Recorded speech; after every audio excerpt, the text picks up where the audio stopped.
Being the largest presidential memorial in Washington, D.C., Roosevelt Island serves not only as a beautifully serene natural park for the enjoyment of the public, but also as a way to commemorate our nation's 26th president, Theodore Roosevelt. It is located on the Potomac River between the Kennedy Center for the Performing Arts and the city of Roslyn, Virginia. The island was first discovered in the 17th century by Nacotchtank Indians who inhabited it and named it Anacostia.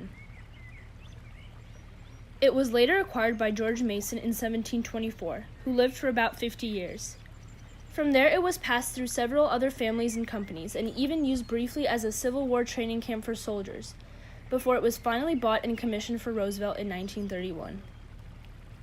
Often considered the conservationist president, Roosevelt's primary passion as a leader is represented through the nature surrounding the memorial. The legacy he left reflects both his love of the outdoors and the efforts he took towards conservation. It is found in the 230 million acres of public land he helped establish during his presidency, along with the creation of 5 national parks, 150 national forests, and the foundation of the United States Forest Service. This idea of a living monument filled with plant and animal life rather than just a statue by itself is a tribute to Roosevelt and all of the energy he invested in his efforts to protect the beauty of our world.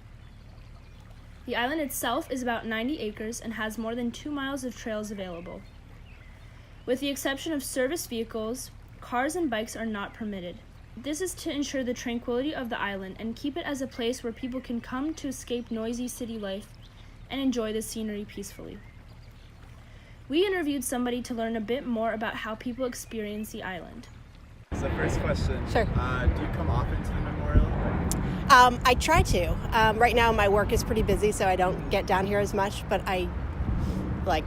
if in a perfect week, I'll come down at least once a week. That's really nice. And it's close for you too. Yeah, it's within an hour. If I have an hour for lunch, I can do an entire circuit around the island. That's incredible. And if I have 30 minutes like today, I can make it right there and then back to my office. And also get interviewed by us. Yes. Okay, second question. So what's your favorite part of the whole island, in your hour walks? The trails. Definitely the trails. So I like the boardwalk, but I like just kind of getting into the green and kind of feeling like I'm not in the city. Sure. Yeah, we did the whole loop and we went out and saw the waterfront. It was amazing. Oh yeah, it's awesome. Okay, last question. Sure. What do you think the significance is of having a memorial that's isolated, so it's not readily available like the other memorials in BC? That's a good question. I think it makes it a little more special because you feel like you found something that not everybody sees. I also think you get the time to spend with it because you have to take a trip to get here. It's not like driving by or kind of walking there. It's more of a destination, I feel like, than other memorials. In 1967, when the TRA finally received the funds to begin construction, architect Eric Ugler designed an open-air plaza to be placed towards the center of the island, which makes up the physical memorial. It contains a 17-foot bronze statue of Theodore Roosevelt, sculpted by Paul Manship, that serves to convey the president's larger-than-life character. The statue is flanked with 2 large pools of water and 4 immense granite monoliths that provide a backdrop to the main walking area.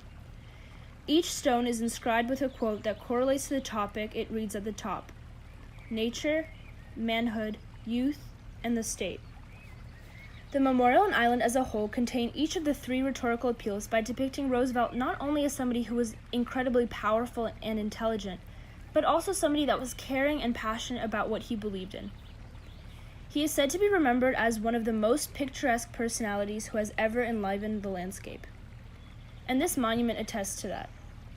The large statue in the center of the memorial, along with his name engraved in large letters below it, represents his sheer authority and the respect he commanded when he served our nation, which illustrates his credibility. The monoliths with his writing are placed far enough apart that the viewer has enough time to take in each one individually, but can still feel that these pieces of wisdom are intertwined, which appeals to logos. The pools and fountains are a way that the viewer can feel relaxed and be a part of nature while also taking time to reflect on Roosevelt and the legacy he left behind, representing pathos. All of these visual aspects of the monument, in tandem with the fact that the memorial is by itself in the first place, directly ties into what a unique leader he was. Although the memorial itself isn't a metaphor, the island and the idea of a living monument is. The preservation of the land to represent Roosevelt's commitment to conservation and his high regard for nature allow us to celebrate and honor his life in a way that he would appreciate. The monument is just as effective as it was when it was originally created, if not more. People come from all over the area to the island with family and friends to experience it and have an escape from the real world. Overall, Theodore Roosevelt is remembered as a great president and outdoorsman, and this island dedicated to him serves as an example of everything that he worked for and the ways in which we benefit from his conservationist ideals, even today.